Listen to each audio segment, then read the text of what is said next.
Okay, so today we're going to talk about chapters 10 and 11, which deal with externalities and public goods. So ultimately, externalities are basically a type of market failure. In a market failure is just when the allocation of goods or services in an economy is not efficient. And so basically, market failures are just ultimately caused by either individuals or companies who pursue their economic best interests, but their economic best interests are actually not in the best interests of society. So when they pursue their economic best interest, that actually negatively impacts society. So one of the types of market failures is called an externality. And so an externality is basically just kind of a type of market failure. And they're basically just uncompensated. And what I mean by uncompensated is, so let's take a look at this picture. So you can see that in when people drive cars, there's pollution. And so if you are not a car owner, you are still negatively impacted by the pollution from other people's cars. So that is a negative externality. So even if you are not a car owner, you're negatively impacted by other individuals driving their cars. So that's a negative impact on you, even though you are not in the market for a car or own a car. Now, the same can be true in a positive way. So that was a negative externality. A positive externality could be something like beekeepers. So bees are really important for the pollination of plants. And beekeepers are actually a positive externality because by keeping bees, beekeepers are actually enabling the continuation of existing fruits, vegetables, a lot of different plant species depend on pollination. So that's actually a positive good that other individuals are benefiting from who are not actually beekeepers. So that's an example of a positive externality. And we can't really talk about externalities until we discuss welfare economics. So welfare economics, just really basically, we already talked about it, but it's basically the idea that there is a benefit to consumers and a benefit to producers.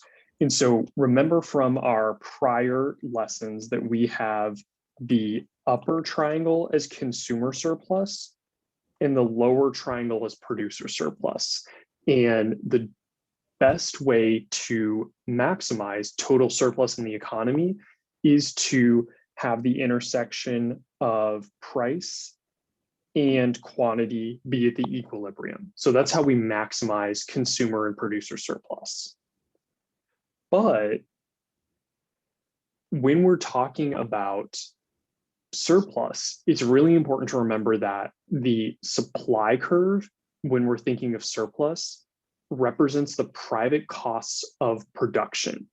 So that is effectively the costs that are directly incurred by the sellers of the goods, whereas the demand curve is representing the private value of consumption. And that's just basically the willingness to pay.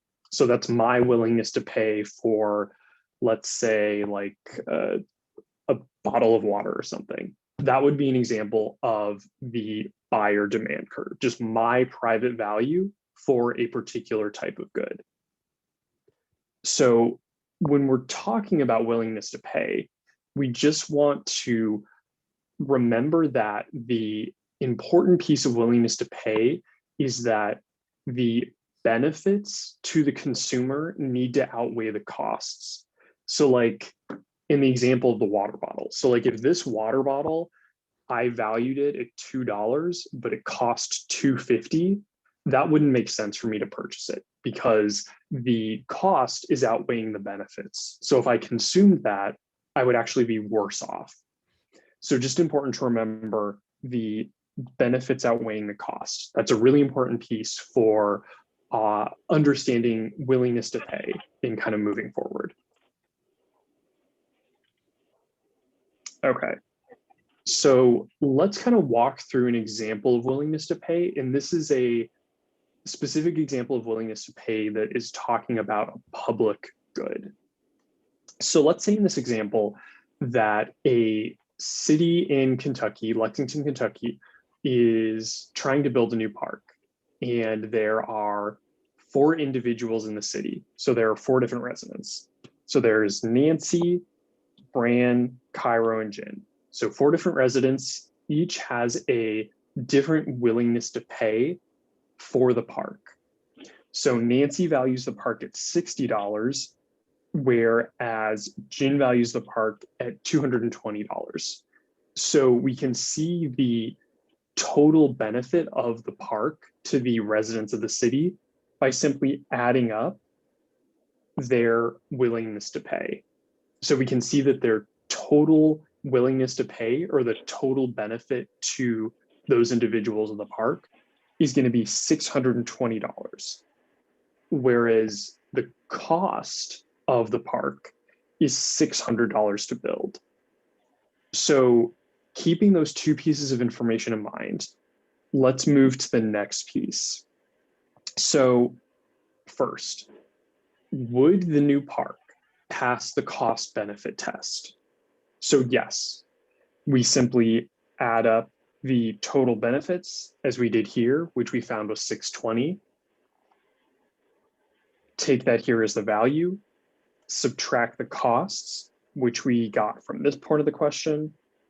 And then we see that the benefit to the residents of the city is going to be $20. So then in this case, the residents will build the park, and it does pass the cost benefit test. But what if the question was asked slightly differently? So what if there was a public vote? So rather than just saying all of the residents are going to pool their resources, there is a public vote now to see if the town should build the park. And so the vote is basically, if the majority of the population decides to vote for the park, then the park is going to be built.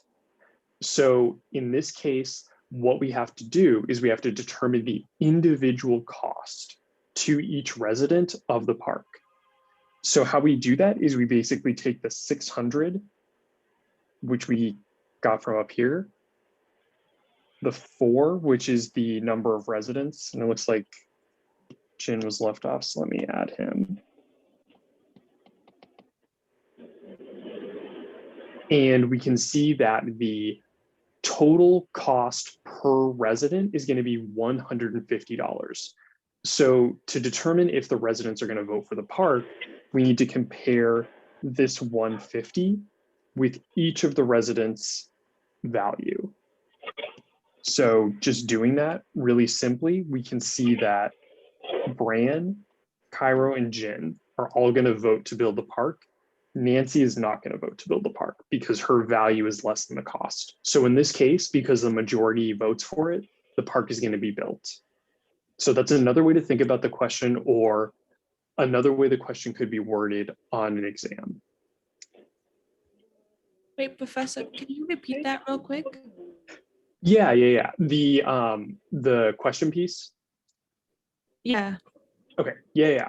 So on an exam, a question could ask, so rather than this question kind of talking about just a simple cost benefit test, the question could ask, so let's say that there is a public vote to see if the town should build the park.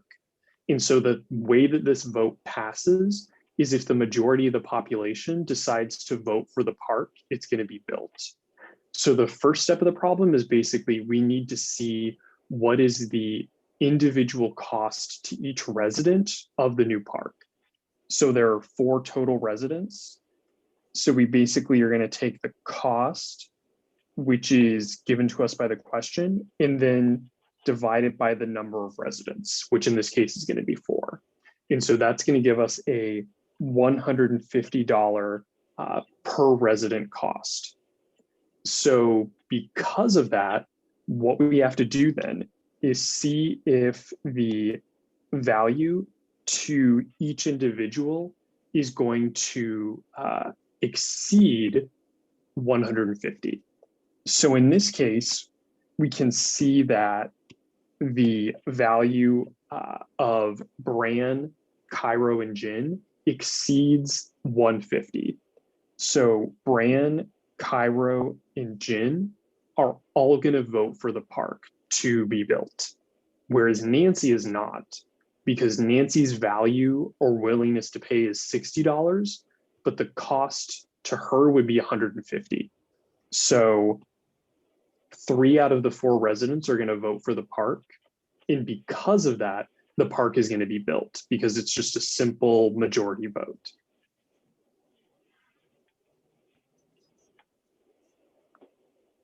Thank you. Yeah. Okay, so the next question then, actually, let me pause just another second to make sure no one else has any other questions before we move on. I have a quick question, but it's not about the willingness to pay. It's about the first slide where we talk about how externalities are examples of market failure.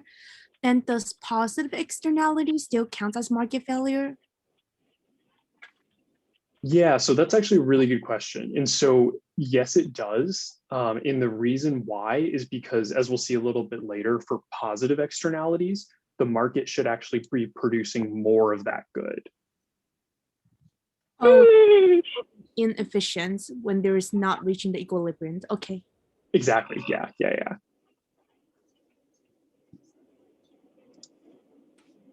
Did anyone else have any other questions before we move on to the next section?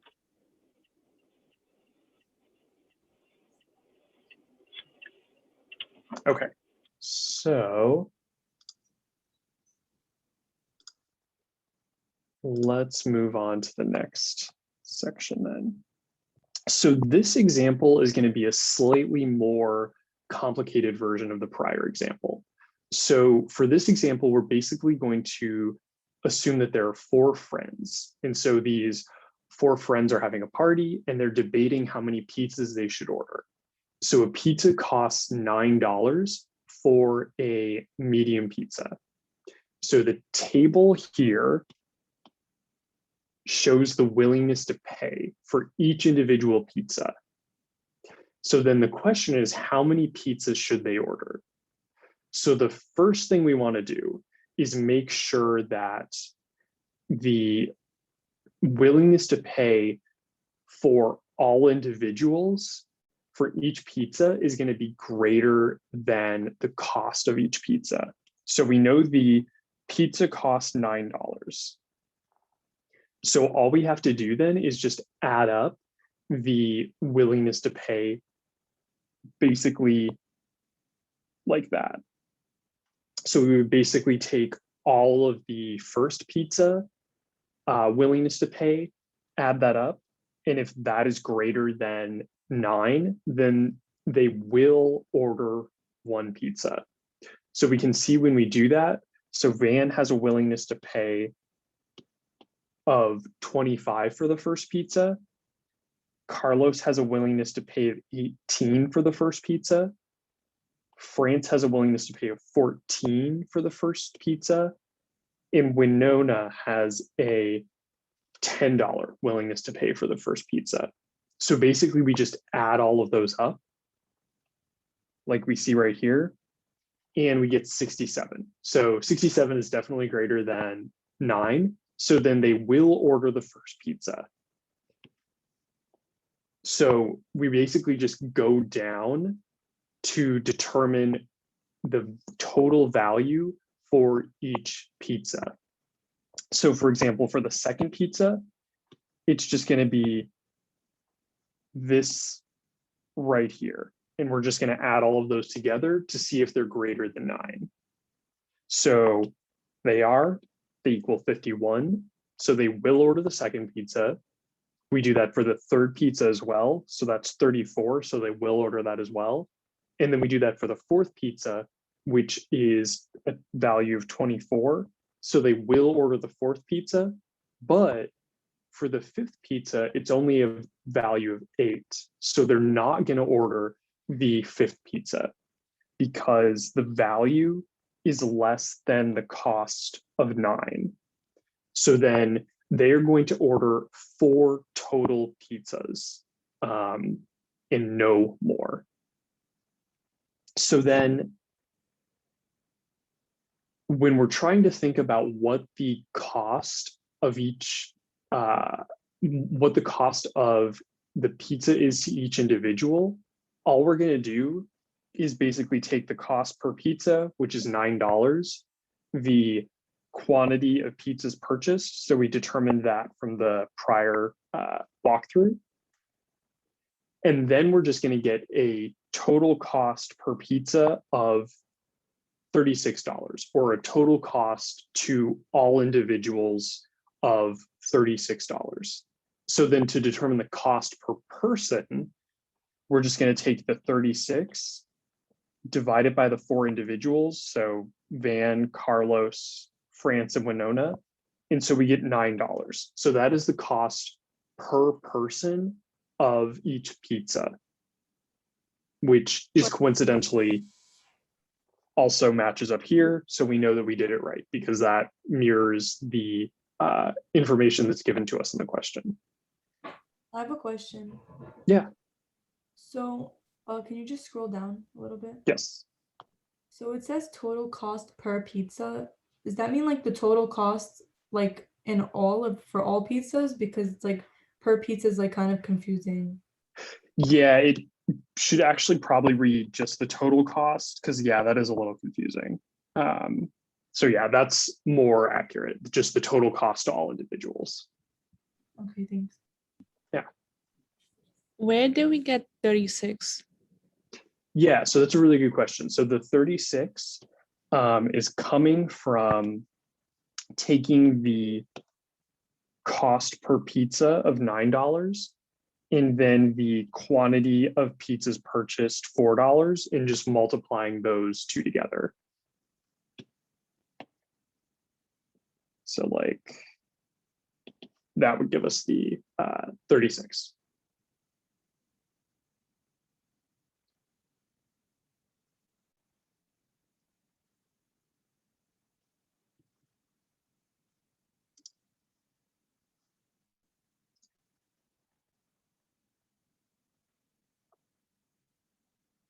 Okay, so then now we know the total number of pizzas that are ordered. We also know the cost to each individual. So now what if the question is asking, what is France's consumer surplus when 4 pizzas are ordered at a price of $9 per pizza? So similar to the prior question, what we have to do in this case is we just need to add up every single one of France's willingness to pay, except for the 5th pizza, because remember, they did not purchase that. So we're going to take the 14, 10, and 2 and add that up. So we can see that her total willingness to pay for 4 pizzas is going to be $26. So the cost of pizza to her, because remember, she has a cost, an individual cost of $9. Her surplus is going to be $17. So that is her individual surplus if 4 pizzas are ordered.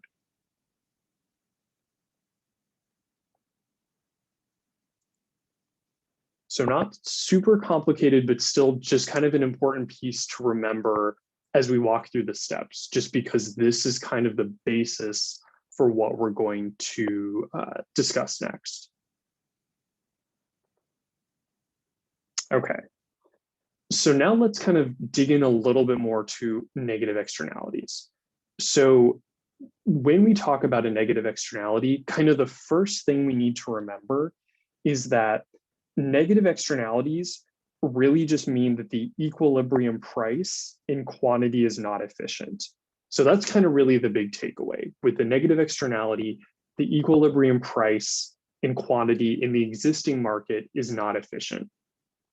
So what we need to do then is we need to internalize that negative externality. And all I mean by internalize is just we need to bring that negative cost that's not in the market currently to being in the market, so we can actually base demand and supply off of that.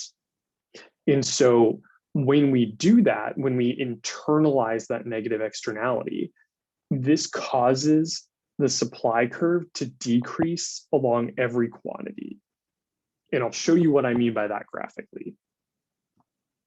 So we have here, this is the original supply curve. This is the social cost, which is the private cost. So basically the supply curve here plus the external cost or the negative externality. So notice that the negative externality basically causes the supply curve to shift up. And the reason for that is because there is a additional negative cost that is not being accrued in the market.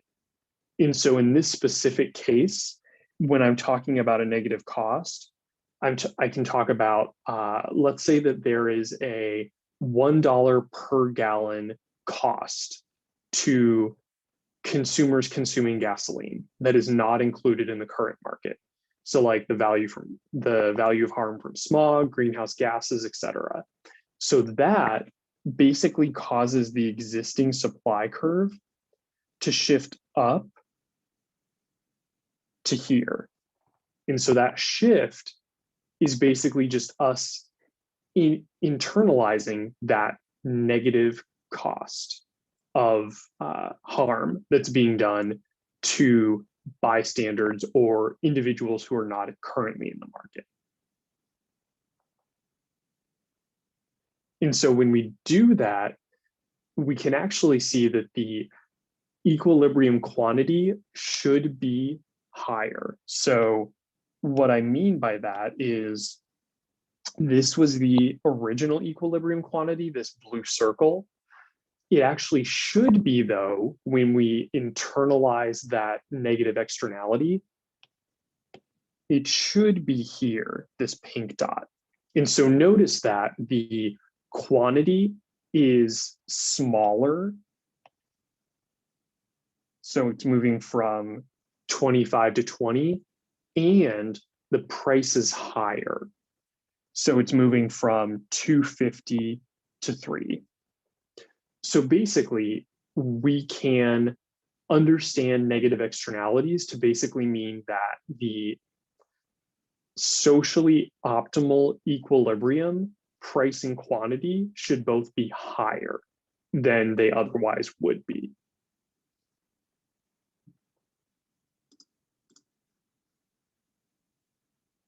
Yeah. So that's exactly correct. So the social cost is basically just the supply curve shifted to the left. And that's just because when we include the external costs, that's moving the supply curve. And did anyone else have any other questions before I move on to positive externalities?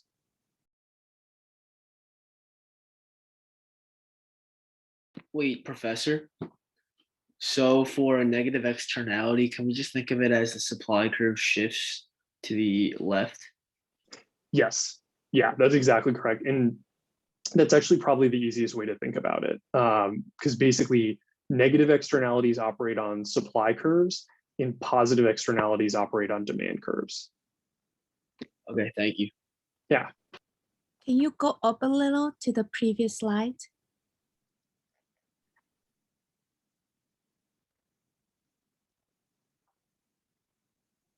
Yeah, is this the slide you were looking for? Yeah, thank you. Yeah, and so the biggest thing here, kind of if you want a really simple takeaway, is the negative externality always operates on the supply curve. And the supply curve, when you internalize the externality, that shifts the supply curve from a point from like this to like that. And that shift is going to be the social cost. So that's the private cost and the external cost. So that's basically what's happening with a negative externality.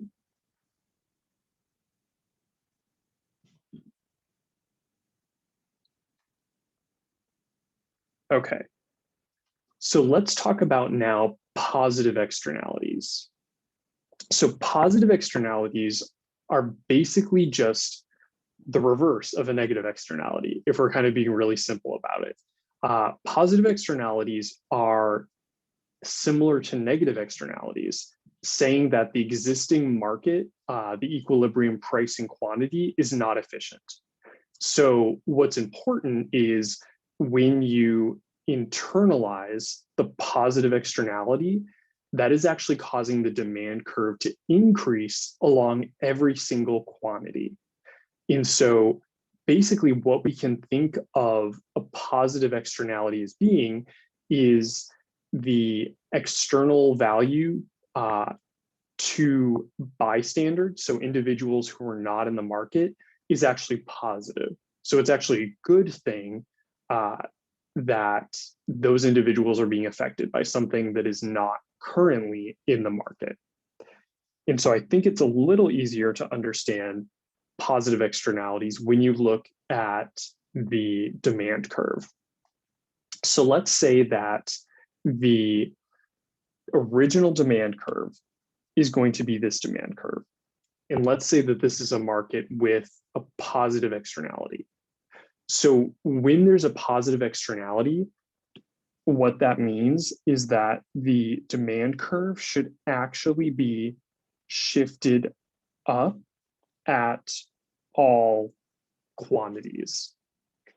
So the weird thing here, and the thing that's kind of counterintuitive, is that the quantity increases. So we know that there should be a higher quantity in the market, but the thing that's kind of weird is that the price also increases. So in a positive externality market, frequently what will happen is the government will subsidize the difference in price. So basically, this price difference between 20 and 25, the government will basically give consumers some sort of benefit or kind of subsidy to offset that cost, because we want consumers to consume more goods in the market versus a negative externality where we want consumers to consume less. So when we think about a positive externality, we want to remember that it's on the demand curve. It increases the demand curve. It increases the market price and market quantity. And finally, a government should subsidize the cost difference between the original equilibrium and the new equilibrium after we internalize the externality. Okay, and let me pause here and see if there are any questions before moving on.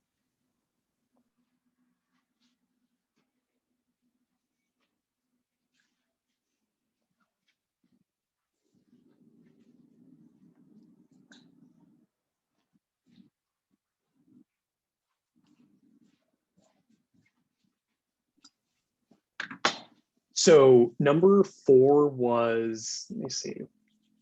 So number 4 was it was the price increases and the quantity increases as well. So those are kind of two separate pieces. So price increases and quantity increases in the market when we internalize the positive externality.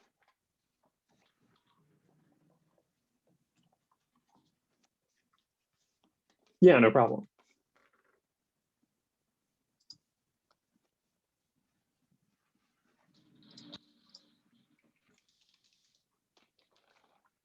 Yeah, so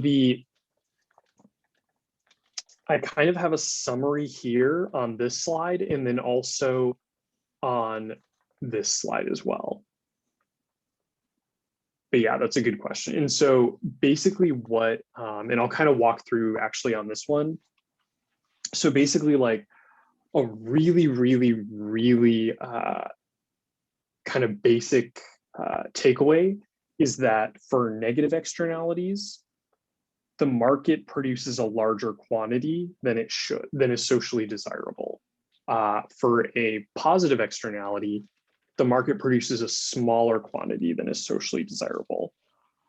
And then kind of there are two different ways to deal with the problem. So we can either tax goods with negative externalities or subsidize goods with positive externalities. And then I can also add to this kind of slide as well, like a little bulleted point thing that kind of lists the positive and negatives. So let me just make a note of that. And then I'll post that to Blackboard a little bit later today.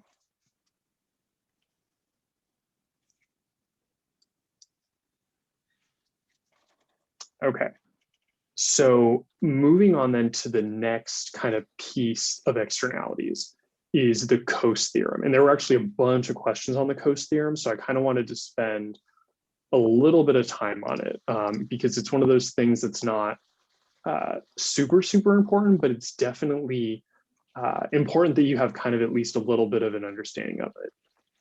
So the Coase theorem is basically the idea that private parties can bargain with one another without costs over the allocation of resources. So basically they can solve the externalities problem on their own. So let me kind of break that down because I feel like that kind of has a lot in it. So when we're saying that they can bargain without costs, all we really mean is that there is a clear ownership allocation, or there is a clear understanding of who has the legal rights to the resource. So, for example, a lot of times we think about property rights as being a part of the Coase theorem. So basically, if I own this plot of land, then that means that I have the ability to negotiate with others because there's a clear understanding of who owns that resource. So that's kind of what is behind the Coase theorem, is basically that there are some sort of distribution of rights. In those distribution of rights, able individuals to work together to solve the externality problem without needing government involvement. And so I think it can kind of help to think about an example. So let's say that we have two individuals, John and Kathy, and they're next door neighbors. So John plays loud music all day while Kathy's trying to work. So in this case, the really important piece here, and I will underline it, is that Kathy has a legal right to peace and quiet. So that is the legal right that we are bargaining against, or the legal right that we have embedded in the question.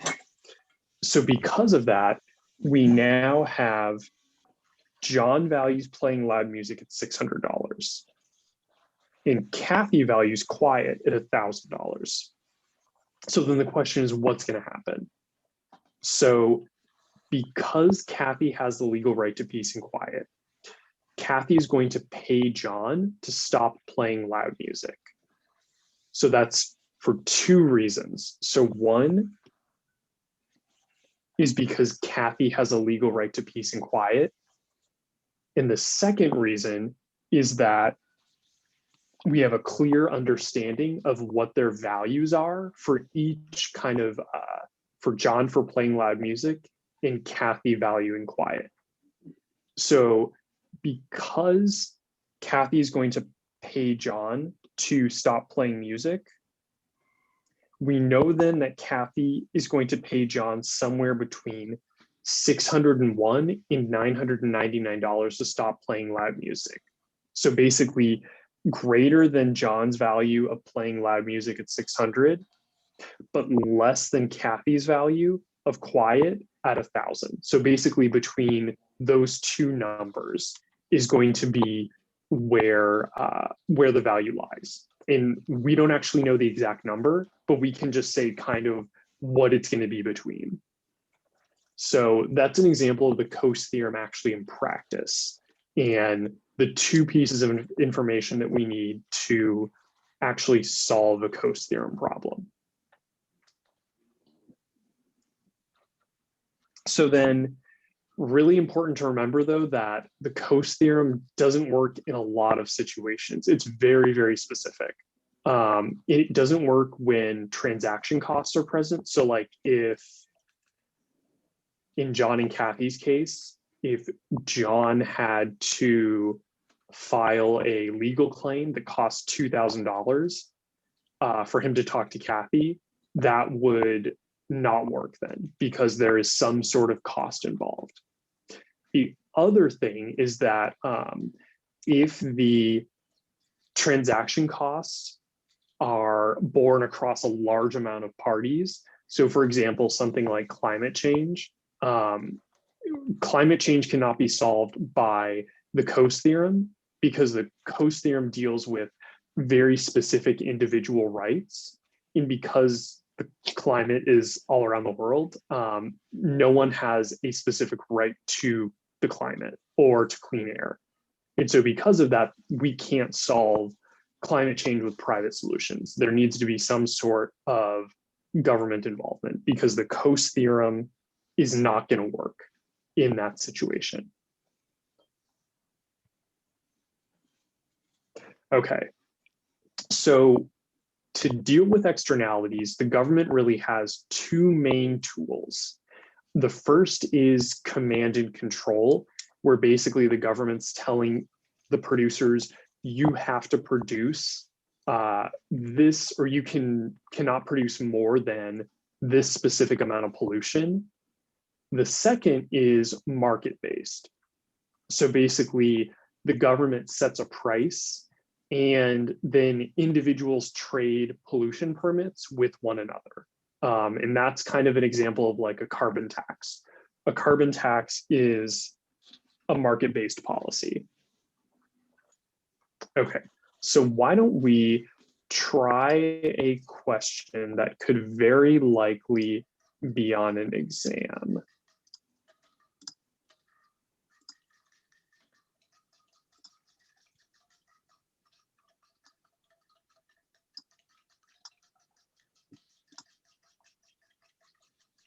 Okay, so this question is asking you, so what is the total cost of eliminating 2 units of pollution?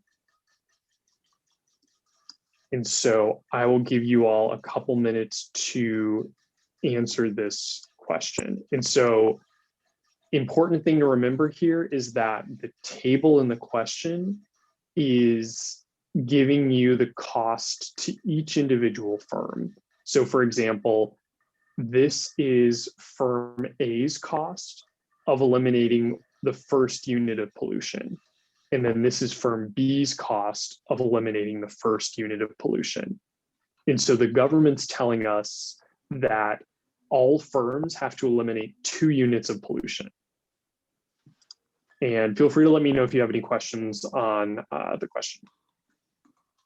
Wait, Professor, I got a question. Isn't it supposed to say Group B's question or Group A? Oh, does it? It says Group A. I was just asking, just in general. Oh, yeah, that is my bad. I clicked on the wrong one. Thank you. Yeah. Okay.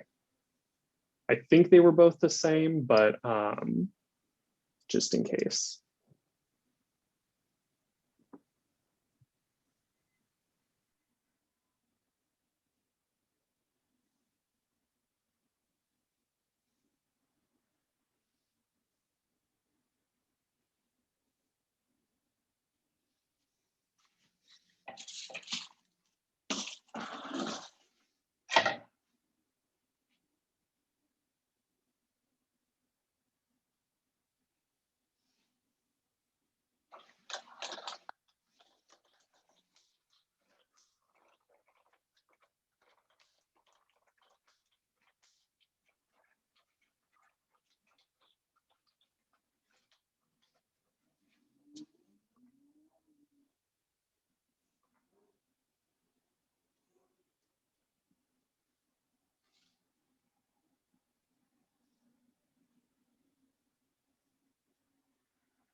Okay, and maybe 2 more minutes and then I will close it. So if you have not already answered, make sure to answer within the next 2 minutes and then we will review the question.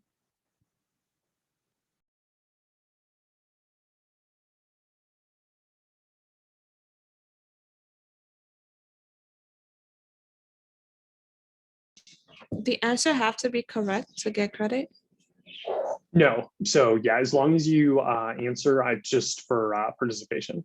Oh, okay.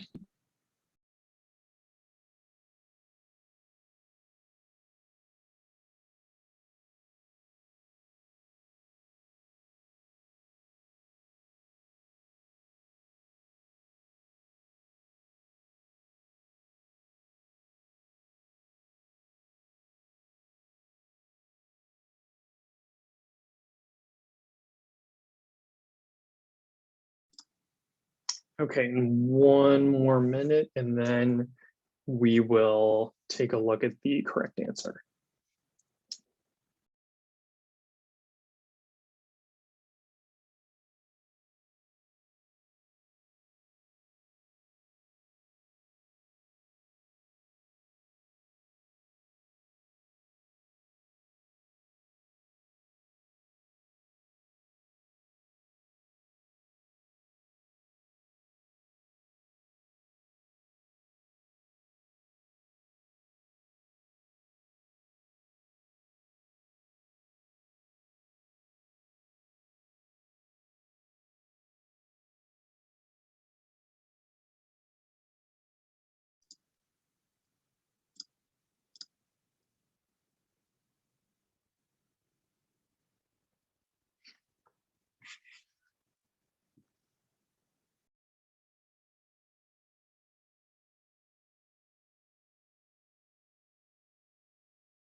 Okay, so I'm going to close the question.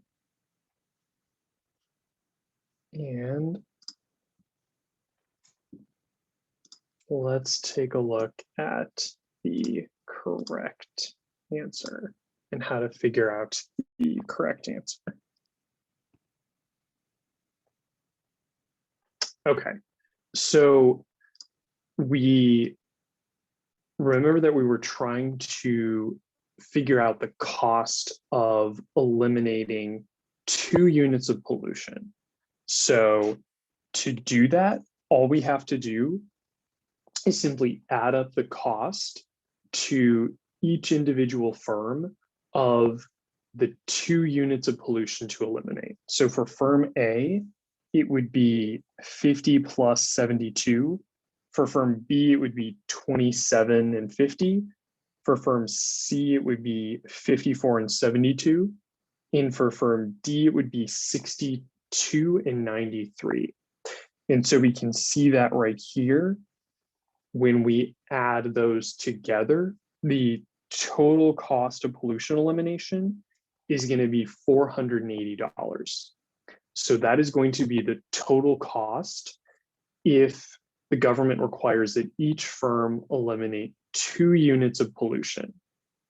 And we can see the individual cost to each firm if we just look across here. So for example, for firm D, it would cost them $155 to eliminate 2 units of pollution. Okay, so remember that there were 2 ways the government can regulate pollution or regulate externalities. So the first one was command and control. So this question was an example of a command and control question, where basically the government is telling firms how much pollution they need to either not pollute or to reduce down to. The second type, though, is a market-based policy.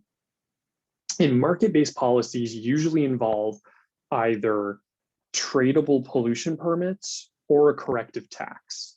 So a carbon tax is a really good example of a market-based policy. So when we're thinking about how to understand a carbon tax, let's take a look at this question now. So it's the exact same scenario as the prior question, but now we're told that the government is going to charge a tax of $82 per unit of pollution.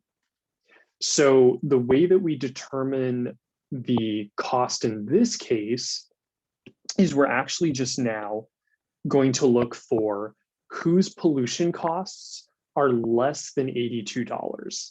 And then those individuals are going to eliminate that pollution. So we can see that for firm A, they're going to eliminate 2 units. Firm B is going to eliminate 2 units. Firm C is going to eliminate 3 units, and D is going to eliminate 1 unit. So note here that we're still getting the same amount of pollution elimination as the prior question. So in the prior question, we had 8 units of pollution elimination. Here we also have 8 units of pollution elimination, but the cost is different. So the cost is actually lower under the corrective tax. It's only a total.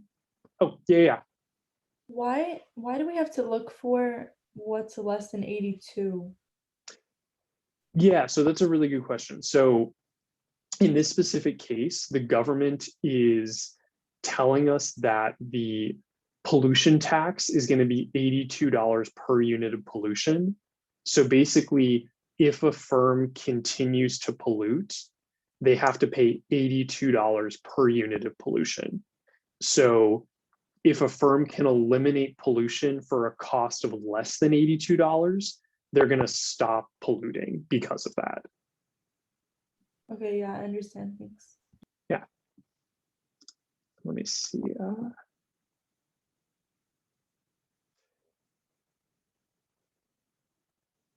Yeah, so Agnes, if you want to send me an email, I can give you credit for the top hat question. And so let me make sure. So for this, basically the takeaway is kind of 2 different things. The first one is just to kind of remember the 2 different question types. So the command and control, where the government's telling each firm that they need to eliminate 2 units of pollution, versus the tax, where the government's charging a per unit tax of pollution. So in both cases, there's going to be a cost.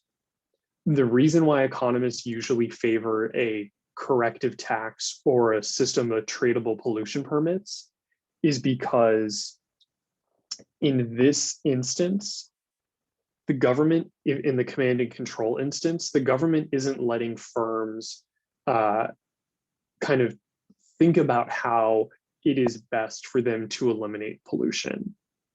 Whereas in this example, we see that the government's just setting a tax in saying that the cost of pollution elimination or continuing to pollute is going to be $82 per unit of pollution. So then firms basically eliminate all the pollution below that line and continue to emit pollution anything above the line. So there's kind of that individual firms have the ability to determine what is more efficient for them to eliminate pollution rather than the government saying it has to be this amount. So kind of the general takeaway and the reason why economists tend to favor some sort of carbon tax or a general type of tax rather than command and control. I'm sorry, Professor, I'm a little confused. So the one that they eliminate, like 50, 72, are those the cost of the units or the cost of pollutions? Yeah, so those are the costs of each unit of pollution. So like the first unit for firm A would be a cost of 50, and the second unit would be a cost of 72. Yeah, and since it's lower than 82, so then when it's 82, there is a tax, but when it's lower, why would they eliminate? I'm kind of confused with that. Yeah, so if it's lower than 82, so basically the firms have two different options. So they can either continue to pollute and pay a tax of $82 per unit of pollution, or they can stop polluting. So in this case, like let's say for firm A, so the cost to them of 1 unit of pollution is $50, or they pay a tax of $82. Oh, so So okay. So you mean like, exactly, so you mean like it's they could right now, they can end it right now and avoid the $82, which then is cheaper.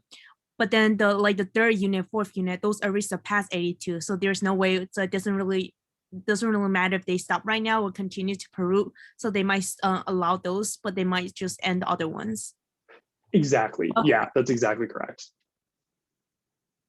Yeah, and so basically anything above the tax, the firms are going to continue to pollute because it's cheaper for them to pollute and pay the tax than it is for them to eliminate the unit of pollution. But anything below the tax, it is cheaper for them to eliminate the pollution. So in this case, they're going to choose the $50 because $50 is going to be cheaper for them than paying the $82 of tax. Got it. Thank you. Yeah. Okay, and kind of moving on to it's slightly unrelated, but actually not really, is something called the characteristic of goods. So we have kind of two different buckets that we can think of. So the first is in something called excludable. And a good is excludable if a person can be prevented from using it. So for example, like a hamburger or a movie theater is excludable because you have to pay to get a hamburger, either by going to the grocery store and buying the goods, or going to McDonald's and buying a hamburger. Or another example would be like a movie theater where you have to either pay to go to the movie theater, or if you're watching a movie at home, you have to pay for the movie. So those are examples of things that people can be prevented from using because there's a price. Whereas not excludable is something maybe like coal. And the reason why coal would be an example is because there are so many different coal deposits in the world that it is impossible to exclude someone from consuming coal because there's just so much of it and it's in so many different places. And there's not like a person on every single plot of land that contains coal that's going to say you can't consume this coal. So coal is an example of something that's not excludable. Another thing is national defense. And this is kind of a weird one, but so imagine that everyone in the United States is protected by or from a like nuclear missile attack from another country by the Army, Air Force, whatever. So because of that, the concept of national defense is not excludable. So you cannot exclude individuals from being protected from a nuclear bomb by them having to pay for it. Just everyone in the United States is protected from a nuclear bomb by the US government. So national defense is not excludable. The next category is rival in consumption. And so that's just basically the idea that if I'm using the good, you can't use the good. Or if I'm using the good, you can use the good. So something that is rival are things like hamburger and coal. So for example, like if I'm eating a hamburger, you can't also eat that hamburger because I'm eating it. The same is true for coal. So like if I had a piece of coal, like let's say this was a piece of coal, this is the piece of coal that I have. So this is my coal. You can't have it because I'm using it. Whereas something that's not rival is like a movie theater. So unless the movie theater's full, if I go to the movie theater and you go to the movie theater, both of us being there is not negatively impacting the other person's ability to watch the movie. And the same is true of national defense. So like if I'm being protected from a nuclear missile, you are also being protected from a nuclear missile as well. So those things are not rival. And we can kind of classify those things into different types of goods. And there are kind of 4 different categories. So we have private goods, which are excludable and rival in consumption. So something like a hamburger. So I have to pay for a hamburger, so it's excludable, and it's rival in consumption because if I'm eating a hamburger, you can't also eat a hamburger. Public goods are not excludable, not rival. So like national defense. So me being protected also does not prohibit you from being protected, and everyone is protected in the United States from that nuclear bomb. The next one is a common resource. So it's not excludable, but rival. So coal. So like I previously said, there's coal in a bunch of different places. So you can't exclude someone from consuming all of the coal in the world, but it is rival. So if I take this piece of coal, you are not able to take that same piece of coal. And then the final one is natural monopolies or club goods. So excludable, but not rival. And you can think of that like the movie theater. So you have to pay to get in, so it's excludable, but it's not rival because if I'm at the movie theater, you can also be at the movie theater and a bunch of other people can be, and that's not decreasing our enjoyment of the movie because other people are there. So when we're thinking about these types of goods, it's important to remember that not all of these goods are impacted by externalities. So only goods that do not have prices are impacted by externalities. And so I mean by that public goods. And the reason is because public goods are not provided or they're difficult for the private market to provide. And this is because of the free rider problem. And so that's basically the idea that a person is receiving a benefit for the good, but does not pay for it. So basically, we can kind of think about something maybe like parks. So like if I'm a resident of California and I pay taxes to California, but I come to New York City and I'm enjoying Central Park, I am not paying for the upkeep of Central Park in New York, but I'm benefiting from it. So that's a potential free rider problem. Another one is, let's say that there is a tax in your neighborhood to pay for a like little corner park that has maybe like benches or something. So if I don't live in that neighborhood, I'm not paying for that park, but I can still use it. So that's another example of a free rider problem, where basically I have the incentive to use it, but I don't have to pay for it. So a important kind of resource that we talk a lot about, and that's really hard to solve a problem, is a common resource. And so common resources are really problematic, mainly because you cannot prevent free riders from using them. And like I previously said, private companies have little incentive to provide them. So what is the problem? So the problem is because these goods are rival, each additional person that uses the good impacts the other's ability to use it. So what happens is that the government has to ensure that the good is not overused. And so kind of really, really good examples of common resources in the problem are things like deforestation or overfishing, or climate change is actually a really, really good example, because everyone in the world can breathe air and live in the climate. But because everyone in the world can use it, it's impossible to prevent people from polluting. And so if I'm polluting and you're not polluting, we both benefit from you not polluting, but I can still pollute.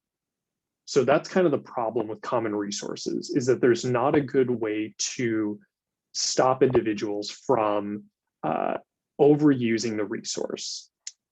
And we have this example that is kind of talked about in economics a lot, is the tragedy of the commons.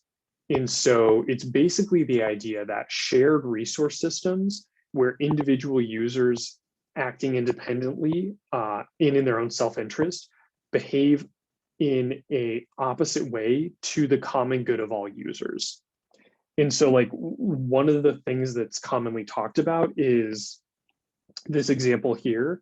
So like in the Middle Ages, there were pastures and people grazed their cattle on.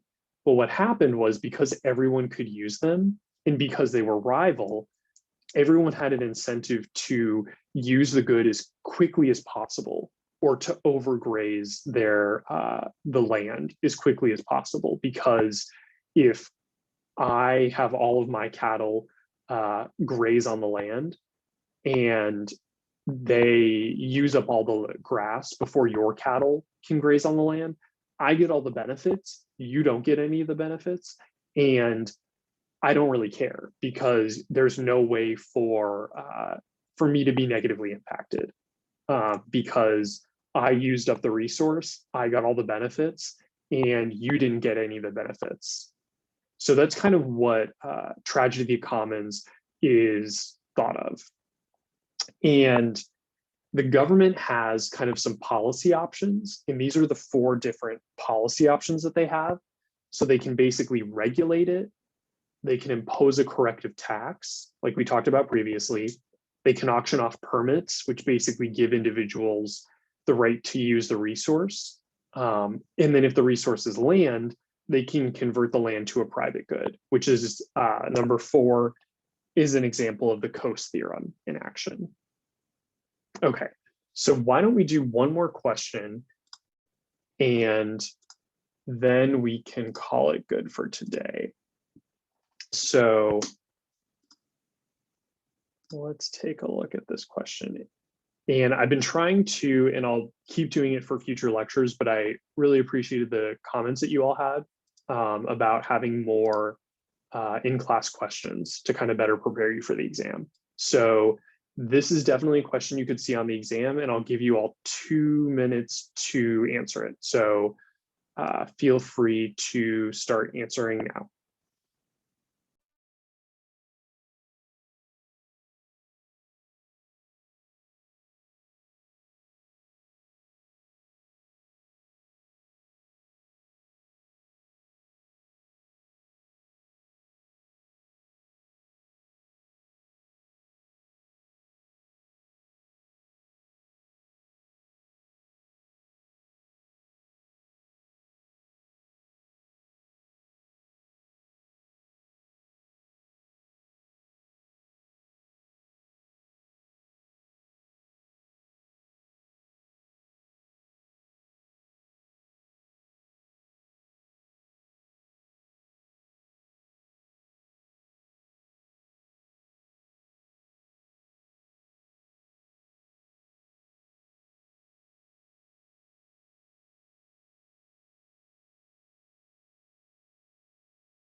Yes, yeah, that's exactly correct. So goods that do not have prices are affected by externalities.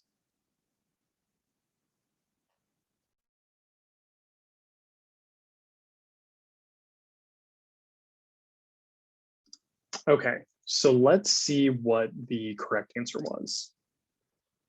Awesome. Okay, perfect. So that is exactly correct. So the reason why you would want to charge a toll on a congested road and why that's an example of a tragedy of the commons problem is because I, as an individual, I can drive my car on a road, but when the road is congested, that negatively impacts your ability to drive on the road. And because a road is free unless it's tolled, there's no negative impact to me driving my car on the road. So that is why toll charges on congested roads are a way that the government can deal with the tragedy of the commons problem. And so the subsidizing basic research, that would actually be an example of a positive externality, because by subsidizing basic research, the government is encouraging more research, and basic research is something that basically benefits society as a whole. So that A is an example of a government response to a positive externality. Okay, and I will, just so I don't keep you all too late today, I will post a separate lecture or separate recording to Blackboard that has the questions that you all asked, just so I still answer those because I do want to answer them. But I'll post that a little bit later today as well, just so I don't keep you all past class time. But if anyone has any questions, feel free to stick around and ask me, and I will stick around for a little bit as well. And yeah, the slides are on Blackboard. I'm going to update them though, just to put the numbering for some of the positive and negative externalities that you all asked for. So I'll do that later today as well. But have a great rest of your week. And if you have any questions on anything like the midterm or any of the midterm questions, feel free to email me as well. And yeah, cheers. Professor, I have a question. Yeah. Can you just go back to like the last slide? It says, if the resource is land, convert the land to a private good. And you said that's the Coase theorem. Yes. like, Let explain that? me go back to that.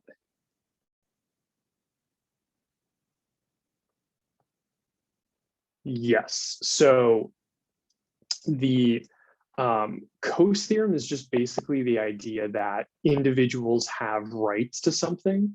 And so for 4, because if the land is not owned by anyone, then no one has a legal right to the land. But if the government converted the land to a private good, then an individual would have a right to that specific plot of land. Okay, thank you. Yeah, that's a good question too.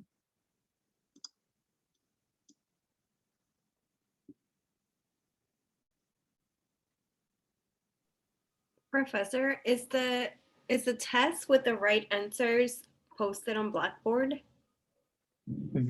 So if you go into Blackboard, you should be able to click on your test and see the correct answers. Okay, all right, thank you. Yeah, but if anyone has any questions about like how to solve the specific questions, feel free to email me, and I can kind of go over a solution as well. Okay, thank you. Have a good day. Yeah, you too. Hi, Professor. Can you see my chat? I'm sorry. Oh yeah, no worries. Yeah, let me just scroll up.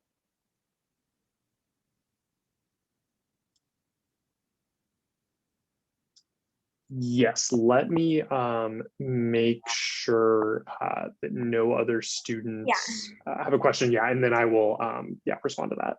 Thank you so much. Yeah.